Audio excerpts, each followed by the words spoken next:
grow the economy. Not and I have to get to this because violent religious extremists were in the news this week, one from each side. There's a guy we found out, a Muslim soldier, a Muslim American, was planning on blowing up Fort Hood, the same place that Major Hassan shot up a couple of years ago. I don't know what they're doing down in Fort Hood, but they're making some of the Muslim soldiers mad. And then, of course, we had Anders Breivik, the guy from Norway, who did succeed in his horrible terrorist attack. Now, I'm sure the media would have no trouble calling the guy at Fort Hood a Muslim terrorist, but they refused to call Anders Breivik a Christian terrorist. But that's what he was. He's a Christian terrorist. He wanted to start a Christian onslaught against the Muslims, and it reminds me that this, this is not a problem with the Muslim religion, it's a problem with religion, and Christianity is perfectly capable of coming out of its dormant phase and once again becoming the violent, bloodlusty religion it was under the Crusades. Bill O'Reilly, and they're in just as much denial as the Muslims. Bill O'Reilly said, no one believing in Jesus commits mass murder.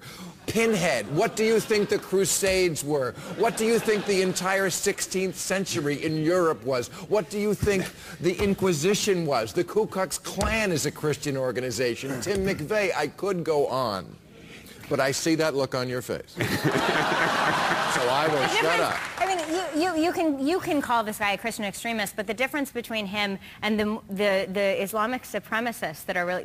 this Christian guy, he's a nut who calls himself a Christian, but he isn't connected to a global terror network that is trying to perpetrate terrorism on everyone else in the name of an organized and well-funded terrorist network. No, it's an idea. No, that is not true. Major Hassan... Right. It's an idea. You don't need to be in the club. There's a difference. There's a difference, as we know, between Islamic supremacy and this what you're calling Christian extremism. But the reality is, you're blaming this all on religion.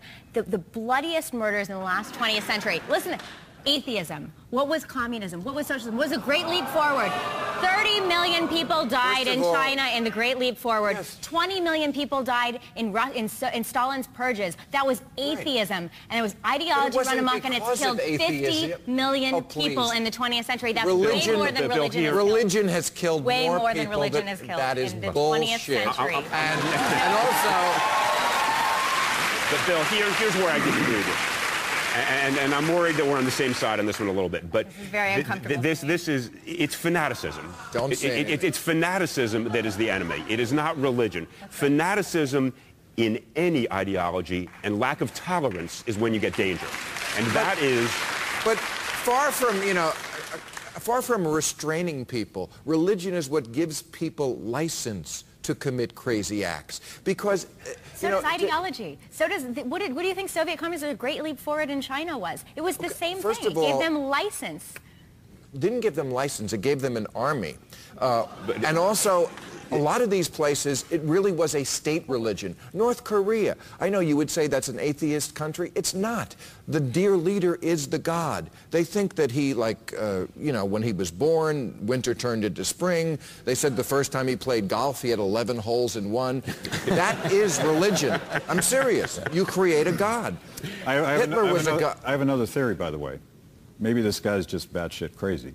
Well, he is, of course. But crazy's not an ideology. No, but religion gives crazy a platform and justifies it. That's the problem. No, but it is the lack of tolerance, Bill. I mean, I think that is... It is when you see a refusal to accept alternative views and you are so deeply ingrained in your own worldview that you have to stomp out everybody else. That's when you get the craziness. But what gives people license to think that way? Religion. Well, but many different ideologies. But mostly religion. That's mostly what gives people the license to say, my God is a bigger dick than your God, and maybe you should die for it. Anyway, we got to go. Thank you very much. Not go, but say goodbye to the panel, which was...